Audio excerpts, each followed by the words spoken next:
Hello viewers, আসসালামু আলাইকুম। আজকে আমি বানাবো হচ্ছে খিরাই দিয়ে সালাদ। তো তার জন্য কিন্তু এখানে আমি খিরাই নিয়েছি।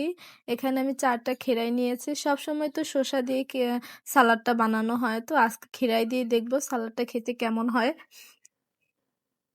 তো এখানে আমি খিরাইগুলো কুচি, কুচি করে কেটে নিয়েছি। এখন এখানে আমি ২ টা টমেটো কুচি করে দিয়ে দিব। তো টমেটোগুলোকে কিন্তু আমি ধুয়ে এখন কেটে নিচ্ছি। সবকিছু কিন্তু ভালো করে কুচি, কুচি করে কেটে নিতে হবে। তাতেই কিন্তু সালাদের আসল স্বাদটা পাওয়া যাবে। আর এখানে কিন্তু আমি টমেটোগুলোকে খুব কুচি, কুচি করে কেটে নিচ্ছি, পাতলা, পাতলা করে। তো টমেটোটা কাটা হয়ে গেলে এখানে আমি কেটে নেব হচ্ছে পেঁয়াজ। এখানে আমি কয়েকটা পেঁয়াজ কুচি করে নিব। এখানে কিন্তু আমি নতুন পেঁয়াজটা দিচ্ছি।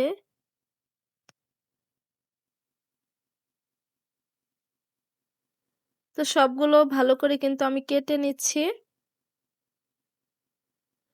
আর এগুলো কিন্তু তেঁতুল দিয়ে মাখিয়ে খেতেও অনেক বেশি মজা লাগে। তো এমনিতেও কিন্তু খেতে অনেক বেশি মজা হয়েছিল। তো এখন এখানে আমি দিয়ে দিব হচ্ছে ৩ থেকে ৪ টা কাঁচামরিচ। তো কাঁচামরিচগুলোও কিন্তু আমি কেটে নিচ্ছি। কাঁচামরিচগুলোও কিন্তু খুব কুচি, কুচি করে কেটে নিতে হবে।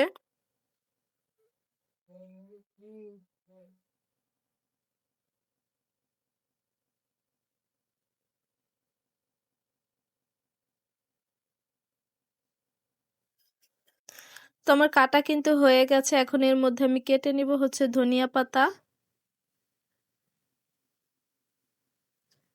তো ধনে পাতাটাও কিন্তু আমি কুচি, কুচি করে কেটে নিব।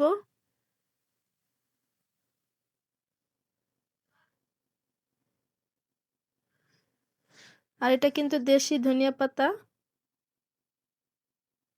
এখানে ধনিয়া পাতার পরিবর্তে কিন্তু এখানে পুদিনা পাতাও দেয়া যায়। এতেও কিন্তু খেতে অনেক বেশি মজা লাগে। তো আমি আজকে পুদিনা পাতা দিয়ে বানাবো না, যেহেতু ধনিয়া পাতা পাওয়া যায়, দেশি ধনিয়া পাতা, তাই আমি এটা দিয়ে আজকে বানাবো।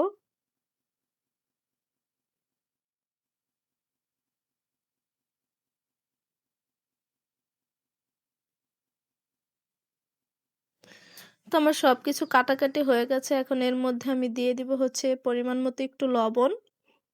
আর লবণটা দিয়ে আমি ধনিয়া পাতা, পেঁয়াজ আর হচ্ছে কাঁচামরিচ এগুলোকে একটু ভালো করে মাখিয়ে নিব।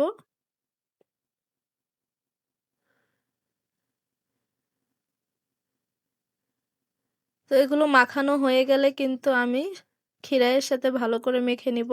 আর খিরাইটা কিন্তু হাত দিয়ে জোরে, জোরে মাখানো যাবে না। আলতো হাতে মাখাতে হবে।